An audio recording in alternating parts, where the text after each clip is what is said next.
হবে এবিপি আনন্দ 1 জুন থেকে। আপনাদের সঙ্গে আমি পাপিয়া, আর আমার সঙ্গে রয়েছেন স্টুডিওতে জয়েন্টের কৃতিরা এই মুহূর্তে আমাদের সঙ্গে রয়েছেন। তাদের ভালো লাগা, তাদের অনুভূতি, তাদের ইন্সপিরেশন সমস্ত কথাই আমরা শুনবো। তাদের সঙ্গে পরিচয় করে দিই আপনাদের সঙ্গে, আর তাদের প্রত্যেককে সবাইকে অভিনন্দন অনেক অনেক। প্রথমে আমার সঙ্গে রয়েছে সৌভিক চক্রবর্তী, ইঞ্জিনিয়ারিং এ 2য় স্থান অধিকার করছে। সৌভিক, তোমায় অনেক অনেক অভিনন্দন এবং স্বাগত আমাদের স্টুডিওতে।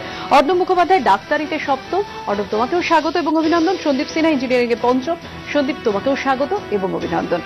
রাজা মাঝি ইঞ্জিনিয়ারিং এ 3য়, রাজা তোমাকেও স্বাগত অভিনন্দন। এবং রয়েছেন পদার্থবিদ্যার শিক্ষক উষ্ণিশ সাঙ্গিরি, উষ্ণিশ বাবু আপনাকেও স্বাগত। আমরা আলোচনায় আসবো, কিন্তু আজকে আমরা পুরোটা দেখবো। পুরোটা এই অর্থেই বলছি, মানে জয়েন্টের মেধা তালিকায় আমরা যেটা দেখছি জেলার জয় জয়কার। মেডিকেল ইঞ্জিনিয়ারিং এর প্রথম কুড়িতে সিংহভাগ পরীক্ষার্থী জেলার। উচ্চ মাধ্যমিকের ফল প্রকাশের পর এবার অনলাইনে কাউন্সেলিং হবে ইঞ্জিনিয়ারিং প্রার্থীদের। আর যদিও একটা খবর রয়েছে, সেটা হচ্ছে 2 বিভাগে প্রথম 10-এ নেই মেয়েরা। আগামী বছর জয়েন্ট 21 এপ্রিল দেখব।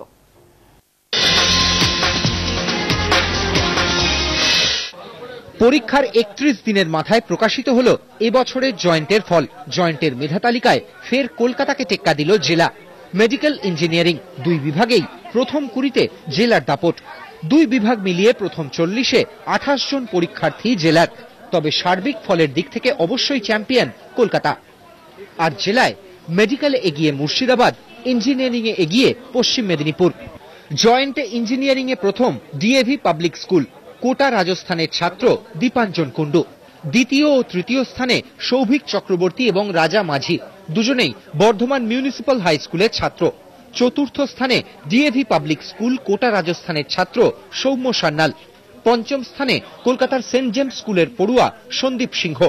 ষষ্ঠ জামশেদপুরে বিষ্ণুপুর জেএসআর ডিএভি পাবলিক স্কুলের অর্ণব ঘোষ। সপ্তম কলকাতার হেরিটেজ স্কুলের আদিত্য ভুতরা।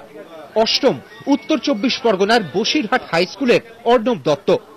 নবম এমানুয়েল মিশন স্কুলের কৌশিক চট্টোপাধ্যায়। দশম বাঁকুড়া জেলা স্কুলের শৈবাল দে। মেডিকেলের প্রথম 10-এ উজ্জ্বল জেলার ছবি। মেডিকেলে প্রথম স্থানে মুর্শিদাবাদের কৃষ্ণনাথ কলেজ স্কুলের সুমন সাহা। দ্বিতীয় বাঁকুড়ার বিবেকানন্দ শিক্ষা নিকেতনের তথাগত শ্রীমানি। তৃতীয় স্থানে ব্যারাকপুর রাষ্ট্রীয় উচ্চ বিদ্যালয়ের রাজর্ষি বেরা। চতুর্থ স্থানে যোধপুর পার্ক বয়েজ স্কুলের অয়ন মুখোপাধ্যায়। পঞ্চম দক্ষিণ দিনাজপুরের গঙ্গারামপুর হাই স্কুলের বিশাল কুণ্ডু। ষষ্ঠ সাউথ পয়েন্ট হাই স্কুলের বিনীত অগ্রওয়াল। সপ্তম নরেন্দ্রপুর রামকৃষ্ণ মিশন বিদ্যালয়ের অর্ণব মুখোপাধ্যায়। অষ্টম হুগলির মাহেশ শ্রীরামকৃষ্ণ আশ্রম বিদ্যালয়ের সম্বিত গোস্বামী। নবম নদিয়ার কৃষ্ণনগর হাই স্কুলের ছাত্র প্রীতম বিশ্বাস। দশম BT road government sponsored high স্কুলের সৌরভ দাস। উচ্চ মাধ্যমিকের ফল প্রকাশের পরই শুরু কাউন্সেলিং। ইঞ্জিনিয়ারিং এর পরীক্ষার্থীদের এবার কাউন্সেলিং হবে অনলাইনে। অবশ্য মেডিকেল পরীক্ষার্থীদের কাউন্সেলিং হবে আগের মতোই। সঞ্চয়ন মিত্র, স্টার আনন্দ, কলকাতা। স্টার আনন্দ হবে এবিপি আনন্দ 1 জুন থেকে। সৌভিক, আজকের নক্ষত্র তোমরা। প্রথমেই তোমার কাছে যেটা প্রশ্ন, মেধা না অধ্যবসায় পরিশ্রম, কোনটাকে গুরুত্ব দেবে তুমি? অবশ্যই দুটোকেই সমান গুরুত্ব দেওয়া উচিত, কারণ মেধা অনেকের থাকে, কিন্তু অধ্যবসায় না করলে সেটাকে